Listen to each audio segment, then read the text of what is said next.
microfone tá potente. Tá potente o microfone? Vai estar com essa voz, não?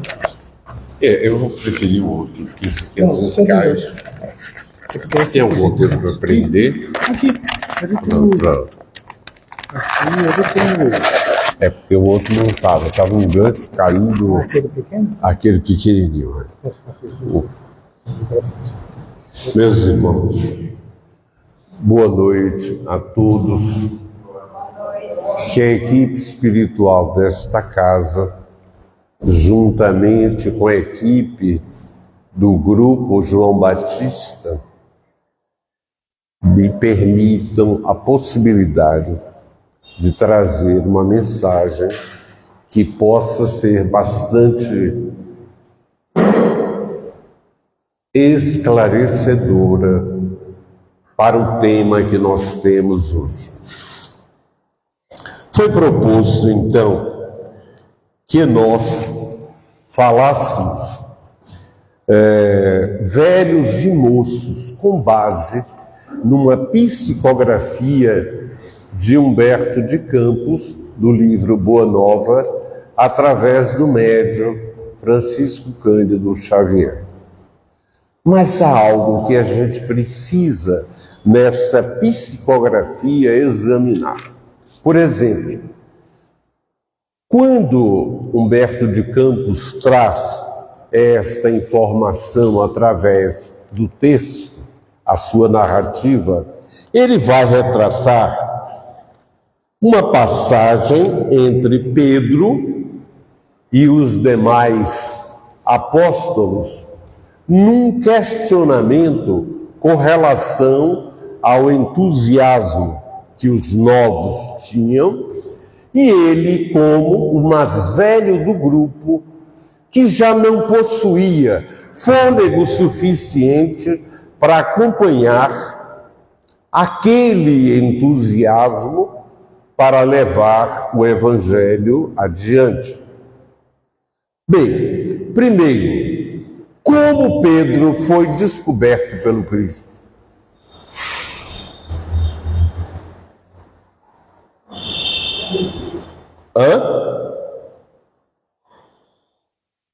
Segundo, todos os apóstolos eram jovens,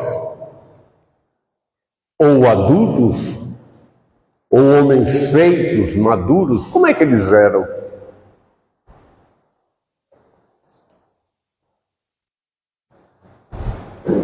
Como viviam os apóstolos?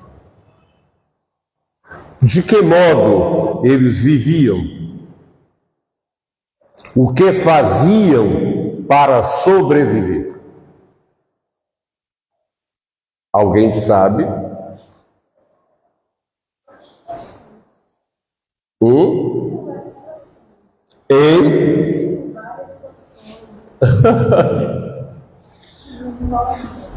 Vale a pena, gente, a gente questionar um pouquinho.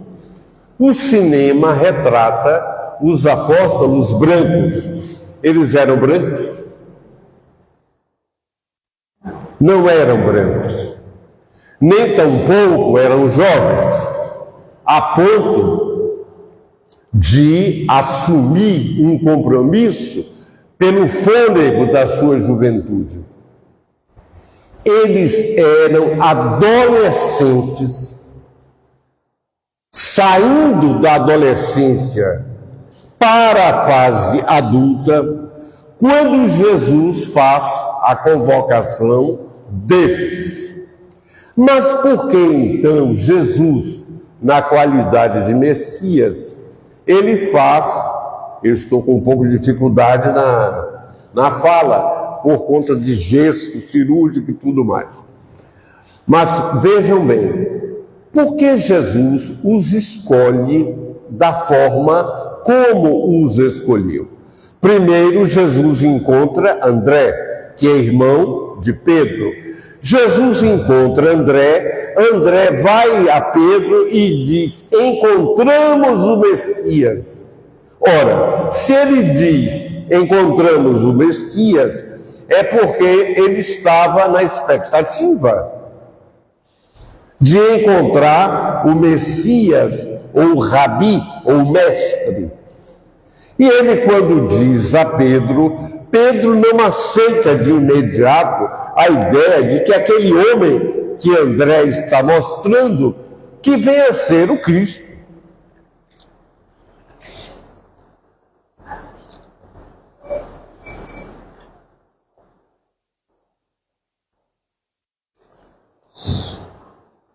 Por que então Pedro duvida?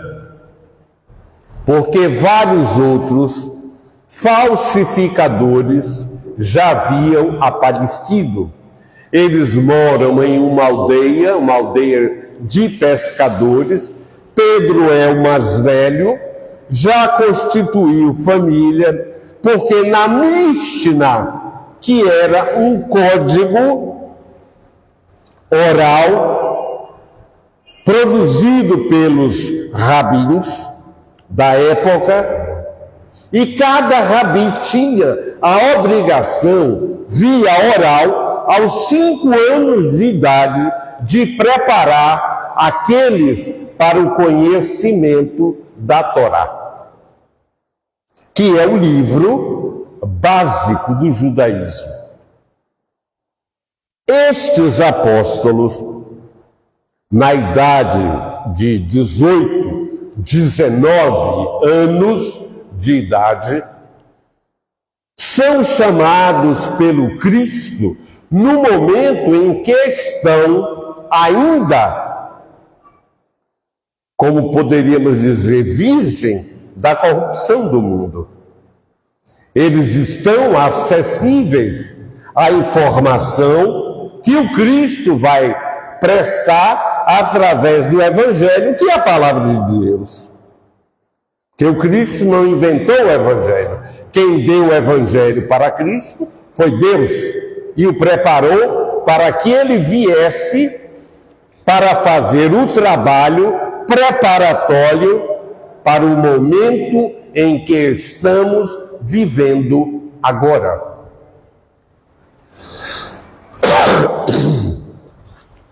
Há uma passagem que Jesus disse assim: deixai vir a mim os pequeninos. Todo mundo lê isso e fala que Jesus está se referindo à criança. Não é a criança. Jesus está se referindo aos seus escolhidos, porque eles são crianças. 18, 19, 20 anos. Dentro da Mishna, que é o livro da repetição dos rabis, é obrigatório que o homem apenas constitua matrimônio depois de 21 anos. E não antes disso. O que quer dizer que quando Jesus faz a escolha dos seus apóstolos, eles estão livres da corrupção que o mundo impõe. Mas há algo mais ainda, além de tudo isso, que é o seguinte: como é que esses homens, pescadores simples, foram escolhidos por Jesus aleatoriamente? Jesus foi andando, olhou e disse: Mateus, venha cá. André, venha cá. Natanael, venha cá. Foi assim? Como é que foi isso, gente?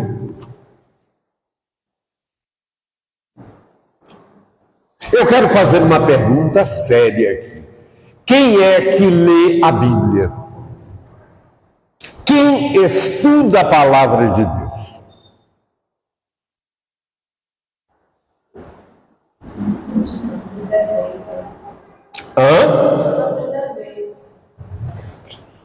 Meus irmãos, carnados e desencarnados, se não soubermos a palavra de Deus, não entenderemos o Evangelho do Cristo, nem muito menos a doutrina espírita. A doutrina espírita, ela não é um atalho. Ela não fornece um passaporte de facilidades para usufruir do reino dos céus. Ela é um livro técnico, um trabalho técnico, filosófico, para nos facilitar a alterar o nosso psiquismo animal e adentrarmos na condição de humanos com um psiquismo hominal, que ainda não somos, pela renúncia que fazemos ao abraçar o mundo e dele ser mais amigo do que de Deus. Para que a gente possa compreender, retornando ao ponto, Deuteronômio é um livro da repetição das leis. O capítulo 6 de Deuteronômio, Moisés vai dizer exatamente quais são as leis que são necessárias para serem obedecidas, as leis de Deus.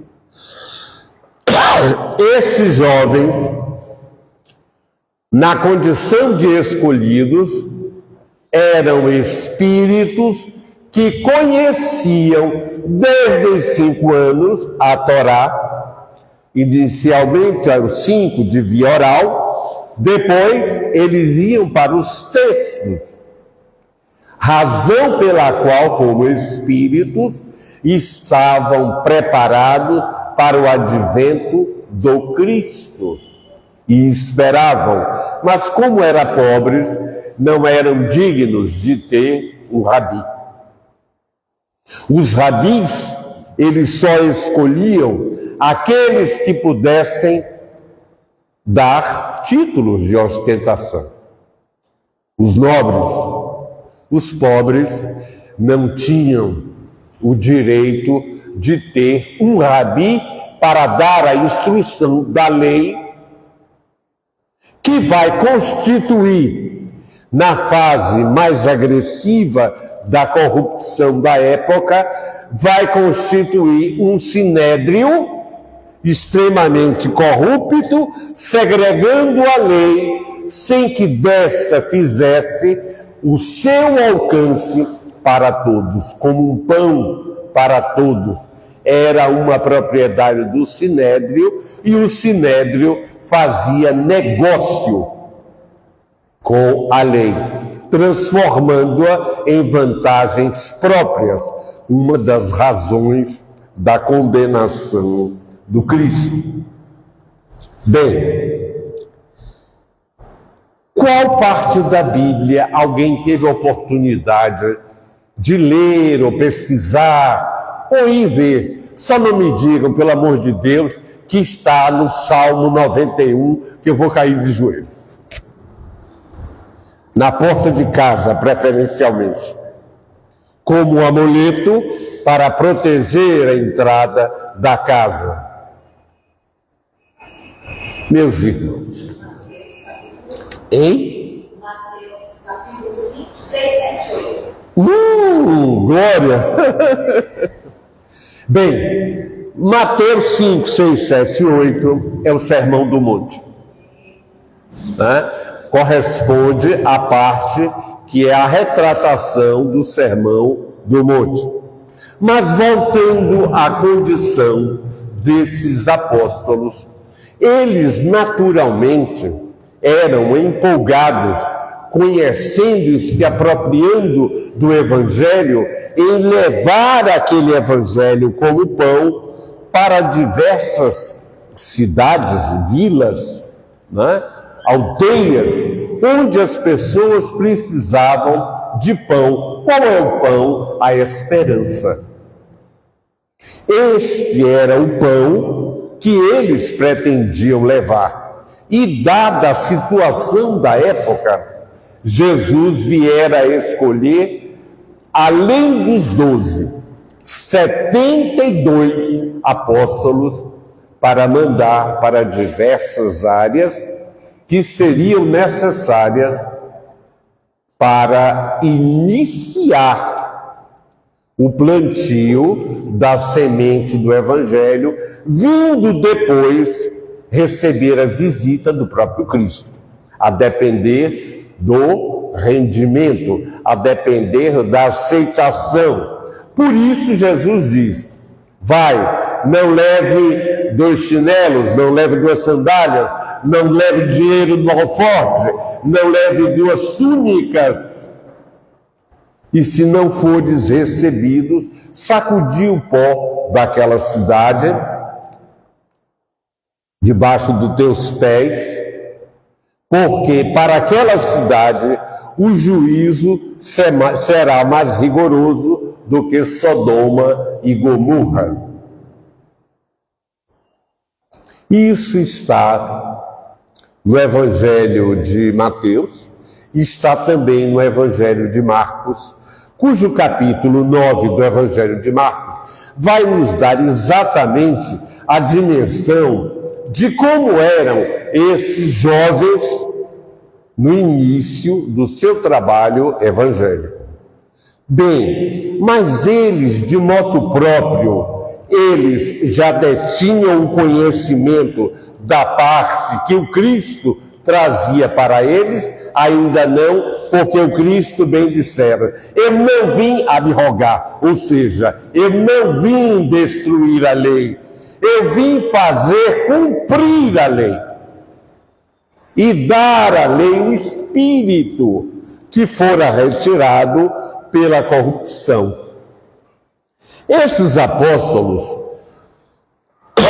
passam a viver, que Cristo passa, deixa a rede, deixa o barco, deixam a pesca e vão acompanhar o Cristo, porque estão convictos, estão certos de que aquele é o Messias, aquele é o Cristo.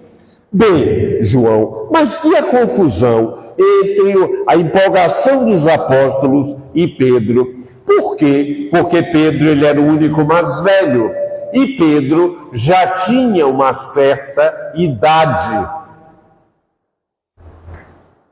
E nesta condição, Pedro não tinha fôlego e tempo para acompanhar aquela empolgação dos jovens de sair levando o evangelho adiante. Qual é o primeiro apóstolo de Cristo, vamos dizer assim, em que é morto pela opressão, pela corrupção e pela rejeição da verdade? Qual foi o primeiro?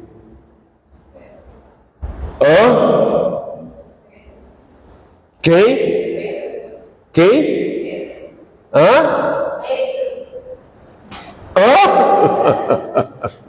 Não, meus irmãos. Estevão.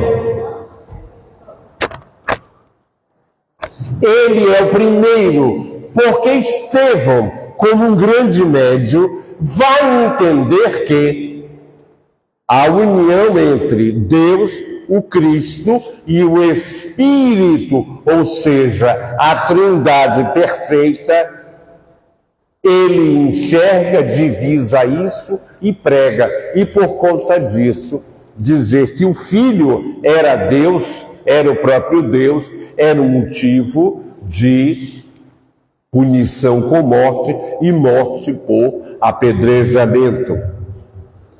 Ele é o primeiro. Os outros, todos experimentaram mortes terríveis, embora a cinematografia dê um trato bordado, diferenciado da verdade, a que tudo isso corresponde, porque não eram esclarecidos o suficiente, embora já tivessem um pouco de instrução, não eram ricos, eram muito pobres, de uma aldeia de pescadores, como um grupo de favelados numa cidade como esta, que a gente pode olhar e dizer: vamos tratá-los de forma igual? Uma pessoa favelizada é tratada de forma igual? Hein? Por quê?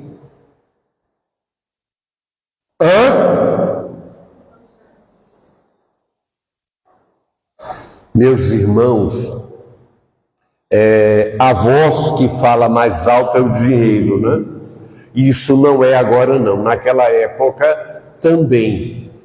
Por que que os judeus iniciaram a corrupção? A corrupção teve início no degredo para Babilônia, 70 anos antes da preparação do Cristo chegar, estavam os judeus cativos em Babilônia por conta da corrupção que vai crescer assustadoramente. Esses nobres 12 espíritos haviam sido preparados pelo Cristo antes da encarnação para a tarefa que eles iriam desenvolver e trabalhar, porque não haviam sido corrompidos, como eu dissera antes, pelo conceito social da existência. Então, eles estavam em condições de aplicar o conhecimento que o Cristo passava de forma íntegra, de forma leal e de forma sincera. O que quer dizer a palavra sinceridade? O que é uma pessoa ser sincera? Verdadeira é uma pessoa sincera. Sinceridade quer dizer sem cera. Este é o sentido. E eles aprenderam, meus irmãos, com Cristo, a honrar a palavra e seguir. E como é que o Cristo vislumbra isso no instante antes da sua morte? O Cristo diz que de todos que ele havia recebido, ele só perdera um, que foi Judas, que o traiu. Os demais estavam junto com ele. No momento da sua agonia, que ele faz a sua última oração como encarnado, ele não pede luxo, ele não pede grandeza, ele não pede nada disso para os seus apóstolos. Ele pede a firmeza da fé. E o que é ter a firmeza da fé? O que é ser firme, meus irmãos, na fé? Vamos tirar essa cara desconsolada, pelo amor de Deus, gente. Hein? Ser perseverante é só isso? Convicto na fé. Convicto na fé. Somos isso? Então, bora, gente. Somos? Eu sou convicto na fé. Eu sou convicto. Olha, eu sou convicto na minha fé. Ou seja, eu creio.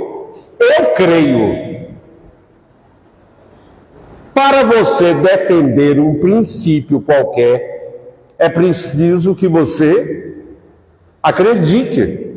Do contrário, você não pode defender. Se você não crê. Os apóstolos, eles criam antes do Cristo chegar, porque já o esperavam. Nós estamos atravessando um momento cuja relação moço e velho pressupõe que na célula familiar os velhos devem ensinar aos moços como lealdade, fidelidade, sinceridade, honestidade dos velhos, ensinando aos novos. Cristo, como mais velho, ensinou aos seus 12 apóstolos o valor disso como alicerce para a fé. Como nós, então, constituímos, meus irmãos, o alicerce em nossa casa da fé? Como este alicerce, ele se constitui? Em que bases? Pelo shopping center? O bolso de pai e mãe como caixa eletrônico? A multiplicidade de acessórios que são utilizados para mascarar o vazio da falta da verdade como eixo central na condução dos seus. Porque os jovens hoje não respeitam os velhos, como eu coloquei antes. Eles esperavam um rabi que os chamasse. Eram pobres, dependiam de um rabi para chamá-los, para dar a instrução. Desde os 5 anos de idade, alcançaram 18, 19 anos, já estavam aptos para a leitura e o estudo rabínico. Em que momento nós estudamos o Evangelho do Cristo em nossa casa? Quer que eu diga? Quando a morte chega, quando a doença bate na porta, quando o desemprego bate na porta, quando as drogas entram porta dentro dos lares, quando a traição conjugal, ela aparece. É aí nós despertamos e dizemos: ai meu Deus! Para que serve o idoso hoje? Que valor tem o idoso hoje na vida de uma célula familiar? Qual é o valor, meus irmãos? Trabalha apenas para servir, sem nenhum valor como ser humano. Mateus 24, o Cristo está lá dizendo como seria a vida de velhos e de moços no tempo que nós estamos hoje. Não se respeita pai, não se respeita mãe. Naquela época dos apóstolos, um ancião tinha um valor e o dever dele era ensinar, muito embora houvesse os corruptos, mas a grande maioria tinha o dever de ensinar. Hoje desaprende. Hoje se corrompe em um contexto de desrespeito e de desamor que não se ensina e não se aprende, e não se tem um rumo, e não se tem uma direção, e não se tem uma certeza para onde estão indo, porque o melhor caminho é do shopping center. Não existe uma relação hoje, em pleno século XXI, uma relação saudável entre moços e velhos. O conceito de modernidade é que o velho é para ser descartado.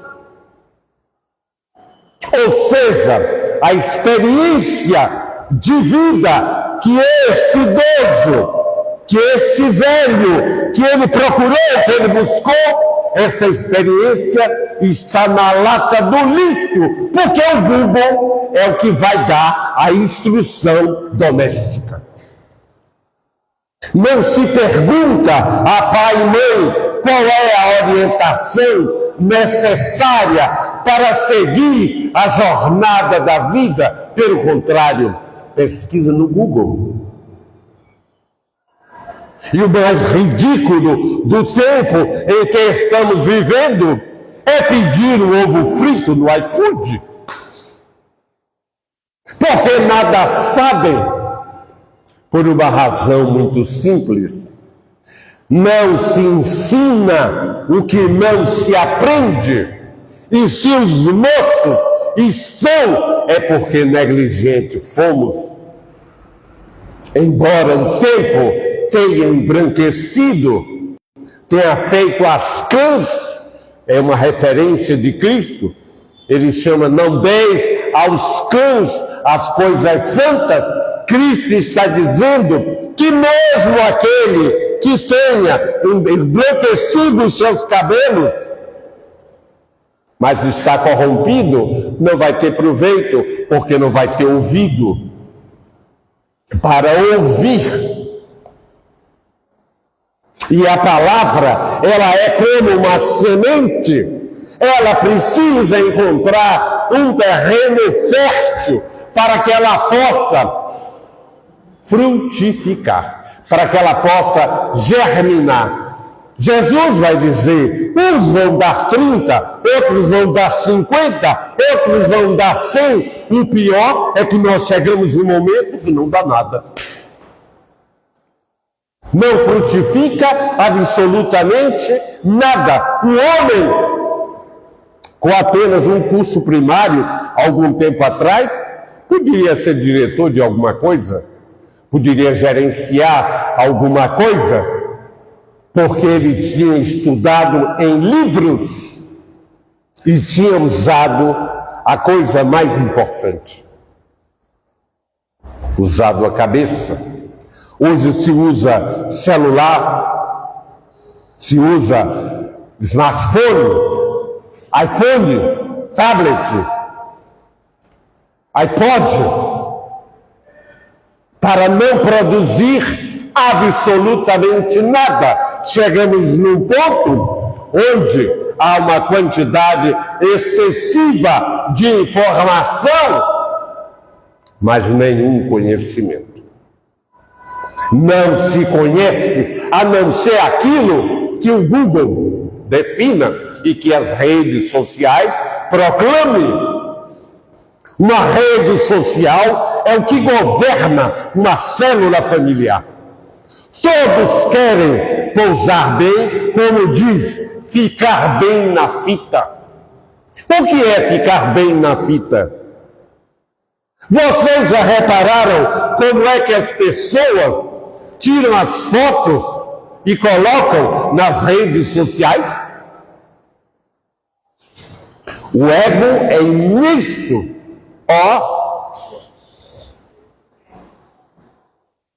E todos querem copiar. Todos querem colocar suas batatas fritas, sua Coca-Cola na rede social. Mas nós estamos numa geração que não tem tempo. E por que não tem tempo? Eu preciso dizer na rede social que eu estou vivo. Aí eu tenho que voltar atrás e perguntar: como é que os apóstolos estavam vivos naquela época? Não tinha rede social, não tinha Google, não tinha tablet, não tinha iPhone, não tinha smartphone, e eles se comunicavam. Jesus manda 72 discípulos. E o que era dito era proclamado e repetido. Mishnah é o nome judaico que quer dizer o livro da repetição da lei. Mishnah. Em que momento nós, dentro dos nossos lares, abordamos as leis de Deus? Nossos lares são regidos pelas leis do mundo. É o mundo que governa.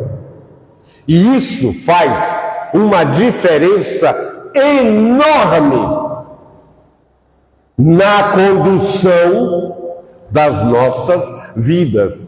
Eu vou fazer uma pergunta e tanto aqui. Para que nós estamos vivos? Estamos todos aqui provisoriamente encarnados. Não sabemos até que horas, mas estamos encarnados. E estamos, meus irmãos, vivendo para quê? Transmitir nosso conhecimento para os nossos descendentes. Transmitir o conhecimento. Alguém mais? Ensinar os valores. Os valores morais.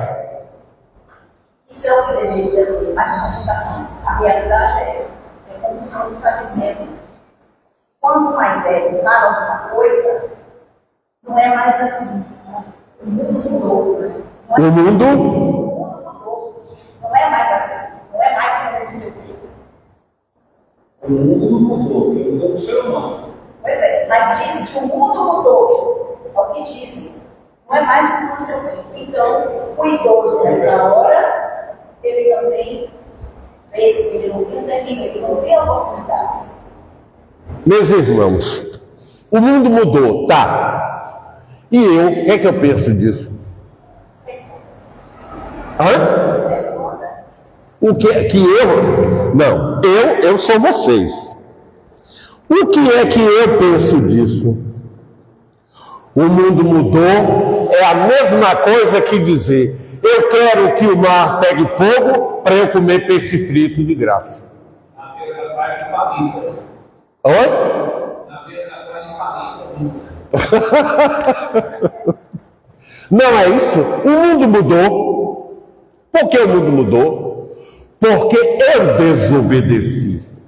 Eu me desviei.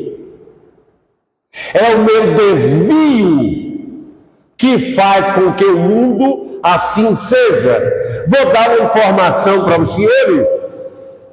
A Terra, a galáxia, a Via Láctea, ela é uma gota. Uma gota, como uma gota d'água. Ela é uma gota. As nossas ações alcançam dimensões incalculáveis através do nosso pensamento e das nossas ações. O Cristo vai dizer: até os poderes dos céus estão abalados pela ação. Que poderes é esse que o Cristo está nos dizendo? É a nossa interferência maligna. Porque nós pensamos e nós realizamos. Como é a casa que nós sonhamos? Primeiro nós pensamos, idealizamos. Depois damos a forma. Satisfazemos o nosso desejo. Vendo concretamente quem somos nós. Nós somos 3 estágios. Frequência, vibração e energia. Nós somos isso. Nós não somos outra coisa. Nós somos frequência, vibração e energia. Se nós vibramos, nós nos comunicamos imensamente de uma ponta a outra do globo terrestre. Por onde é que os nossos irmãos se comunicam no invisível conosco? Pelo nosso pensamento. Jesus fizera com seus apóstolos a proteção, dando a eles a munição necessária para fazer a transformação e criar resistência diante do absurdo que era a forma de viver daquela época, para que eles não se corrompessem. Hoje eu disse, se o mundo é assim, eu tenho que me corromper. Por que eu estou fazendo isso? Porque então, se o mundo é assim, eu vou também, todo mundo vai se jogar do elevador Lacerda, eu vou também. Faz sentido? Faz sentido, meus irmãos? Então, eu disse o quê? Quais foram as 4 coisas que eu disse que são fundamentais? Ele diz que são alicerce. Quais são elas? Lealdade. Respeito. Vamos lá. Vamos, gente. Respeito, união. Fidelidade. Respeito, união, solidariedade. Honestidade. Fidelidade.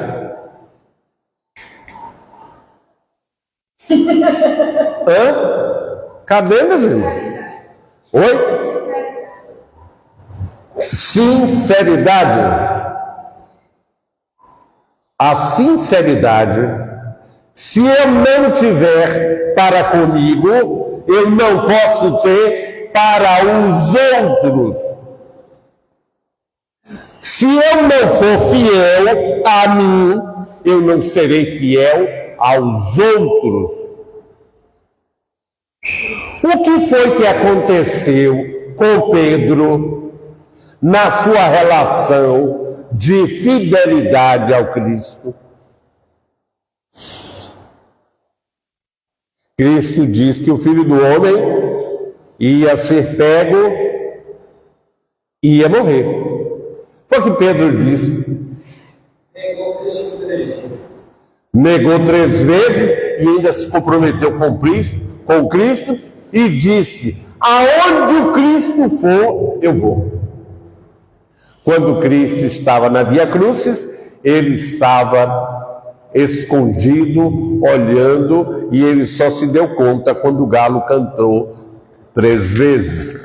Nós estamos esperando o galo cantar 3 vezes para que a gente compreenda esses valores como alicerce da nossa vida individual e da nossa vida de relação. Mas se o senhor vê, o galo levantou 1 ou foi 2 vezes? Como? O galo levantou 1 ou foi 2 vezes? Pois é, a gente está esperando a terceira. Um está virado aí, atacando a natureza, para se atar, e ninguém se conscientizou ainda. Muito bem, meu irmão. O que é que vocês acham do que está acontecendo com o Brasil agora? É o que isso? É o castigo deles? Porque o pensamento é esse. Ora, ainda bem que não foi aqui. Baiano pensa muito assim. Ainda bem que é lá, não é aqui. Baiano pensa assim. Mas nós estamos prestes a enfrentar dores incalculáveis. Desuniu-se e desintegrou-se a família, porque a esta faltou princípios entre velhos e entre moços. Os velhos perderam a noção de compromisso e de responsabilidade e de limite, e criou uma geração, auxiliou, ajudou uma geração sem limites, sem respeito.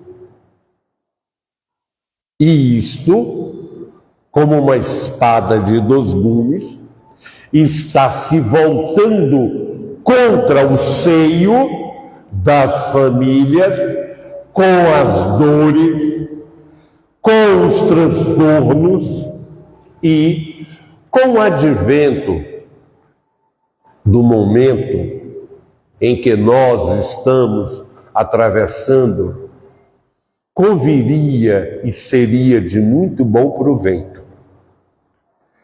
que retornássemos ao caminho reto, que buscássemos tirar a Bíblia aberta no Salmo 91 e passássemos a abri-la nas nossas mentes para compreender a palavra de Deus E Deus disse que a palavra dele não voltaria vazia. E as coisas, como o irmão ali colocou, o mundo está de pernas e o homem não cede, ele não retrocede, ele não se arrepende e ele não volta. Em Apocalipse 19, lá está dito que os homens seriam abrasados para o arrependimento, é claro. As pessoas estão procurando qualquer uma outra coisa, menos a consciência do arrependimento. Alguém viu uma situação como essa, em particular, como o Brasil está vivendo? Só que não vai ficar apenas no sul do Brasil. Nós viveremos experiências amargas para justamente sairmos desta zona de acomodação e de conforto em que estamos, ainda não como uma punição, mas como uma alternativa para que a gente retroceda os nossos passos e os nossos caminhos e a gente se volte para Deus, porque até então nós só procuramos o mundo, é como se o mundo tivesse tudo que nós precisamos. Há um espírito no grupo de João Batista. Certa feita nós estávamos numa atividade e eu momentaneamente fui interceptado, que aquilo foi uma interceptação do espírito, e eu tive que pegar caneta depressa para escrever a mensagem. Isso 2012, por aí, 2013. Mas é uma mensagem que está viva, todo dia eu penso nela. O Espírito disse assim: aqueles que seguem à frente têm o dever de manter acesa a lâmpada aos que seguem na retaguarda. Estamos falando de moços e velhos. Se eu, como velho, eu fui à frente, o meu sofrimento, a minha luta foi para aprender e ter, pela experiência, o material necessário para dar a quem vem na retaguarda. Eu só estou entendendo essa mensagem bem agora. Veja, agora que eu estou entendendo. E eu fui batalhando para entender o que é que o Espírito estava querendo dizer. E esta palestra de hoje foi uma oportunidade para melhor compreender essa mensagem. Ou seja, o papel do velho é adquirir a experiência para auxiliar aqueles que vêm na retaguarda. Nosso papel diante do Deus Pai Criador é acender a lâmpada, fazendo a operação conhecimento, entendimento, discernimento, conhecimento, entendimento, compreensão e discernimento. Essas 4 operações, elas fazem parte do acervo que Deus nos constituiu, não como um patrimônio orgânico, porque consciência, ela não é orgânica. A consciência, ela é uma propriedade do Espírito. E o Espírito que já viveu apocalipses anteriores, esse não é o primeiro que nós estamos vivendo. Nós já vivemos outros apocalipses. Quando nós fomos trazidos de Capela de Hércules para a terra, Nós fomos trazidos para a terra na condição de exilados. E o exílio ocorreu a partir de uma limpeza que estava ocorrendo no cosmos, como a limpeza está acontecendo agora. O Deus Pai nosso diz assim: eis que faço novas todas as coisas. Eis que faço novas todas as coisas. O mundo velho está em ruínas. O mundo novo, ele nasce de esplendor, de beleza, de esperança, para uma vida em processo de regeneração. A regeneração, meus irmãos, não vai começar agora. Quem trouxe a semente da regeneração foi o Cristo, há mais de 2000 anos. Quando essa semente começou? Começou através do seu plantio. E ele agora, fazendo a separação de joio e trigo,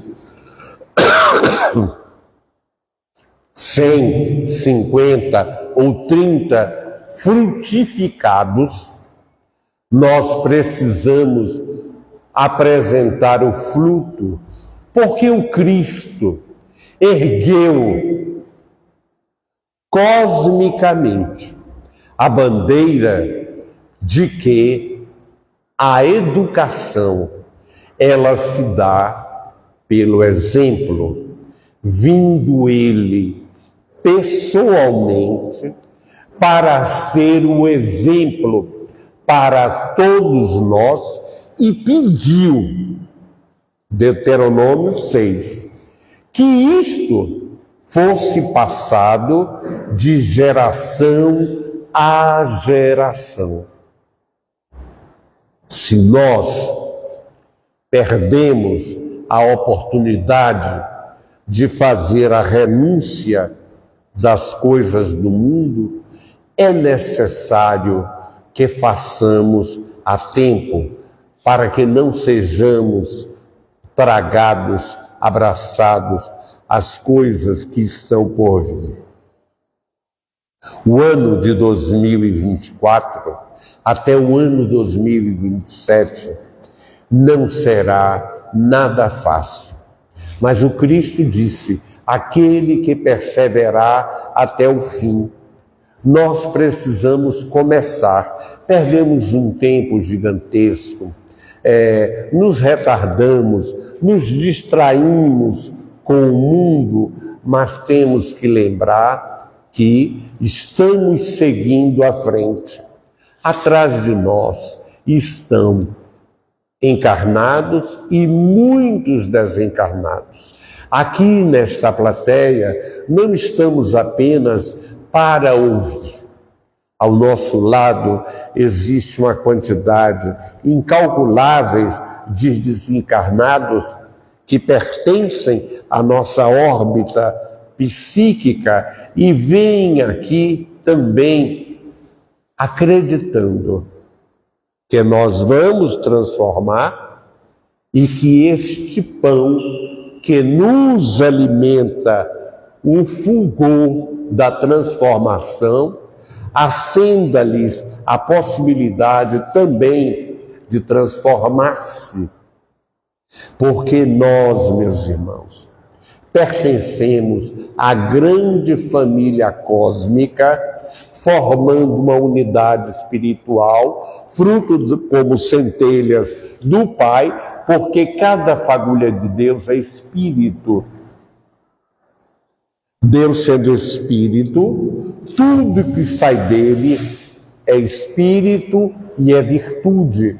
Nós precisamos refletir em nós a imagem dele, para que a paz entre em nosso lar, para que o equilíbrio retorne para o ambiente de nossa casa, para que a paz reine entre os vizinhos e que a gente saia daqui hoje compreendendo este recado. A educação, ela se dá pelo exemplo.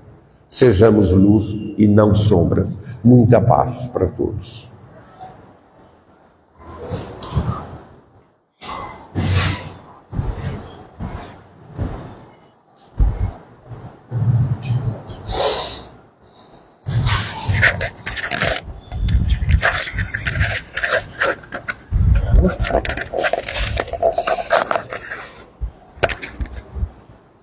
Gratidão, João, pelas palavras, pela possibilidade da reflexão, que saiamos daqui pensativos, reflexivos, nesse momento que é muito comum do final do ano de fazermos as reflexões.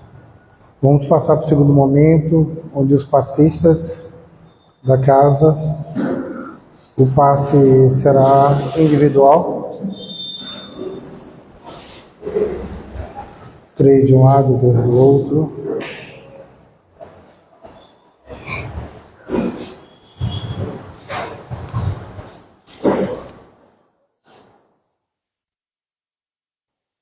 Que nesse momento possamos entrar em harmonia.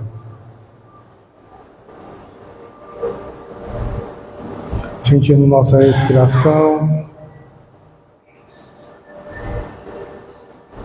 sentindo bater do nosso coração,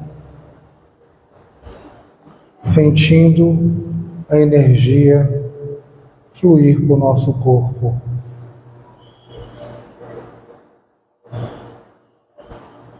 Nesse momento de conexão,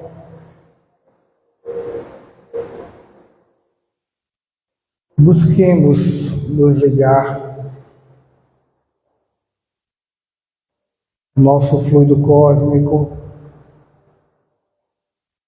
com o fluido universal.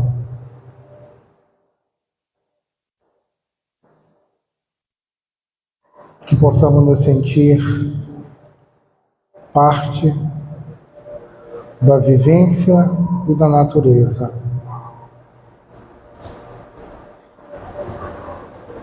Conectados com as leis divinas que estão na nossa consciência. Retomemos nossa consciência. Sintamos a nossa presença aqui.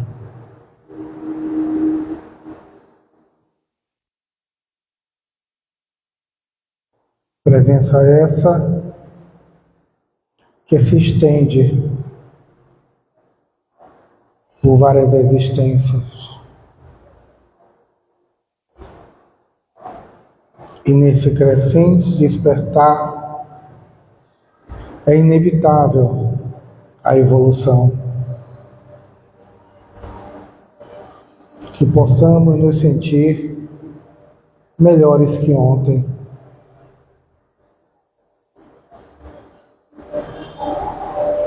Porque dentro da nossa experiência reside um profundo sentimento de amor.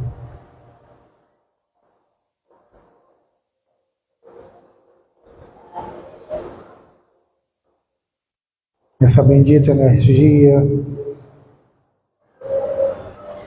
desse bendito sentimento que nos transborda, nos possibilita pensar e transformar o mundo à nossa volta.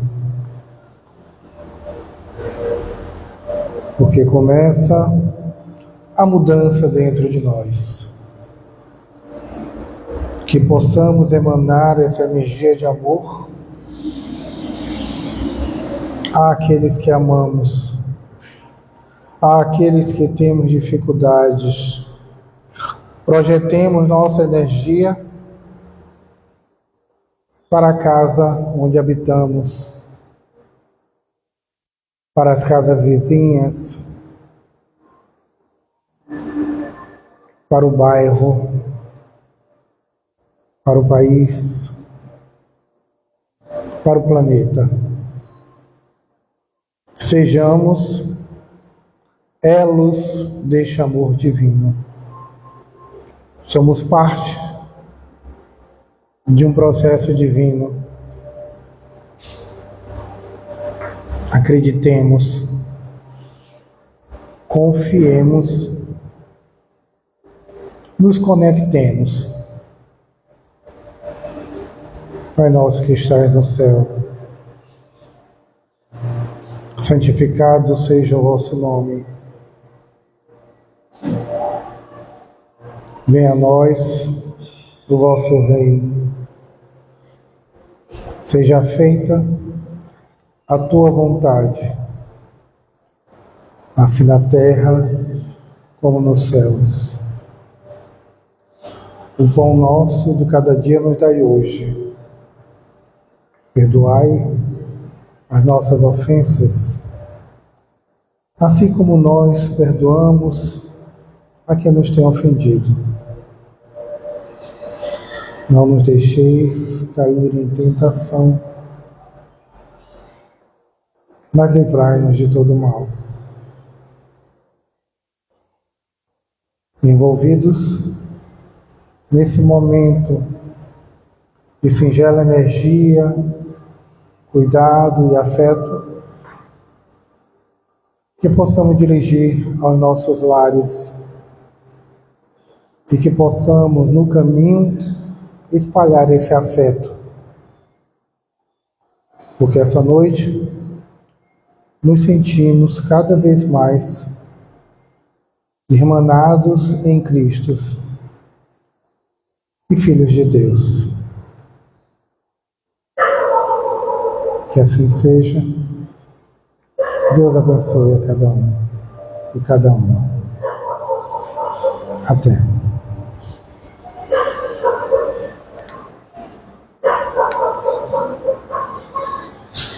Tô caro.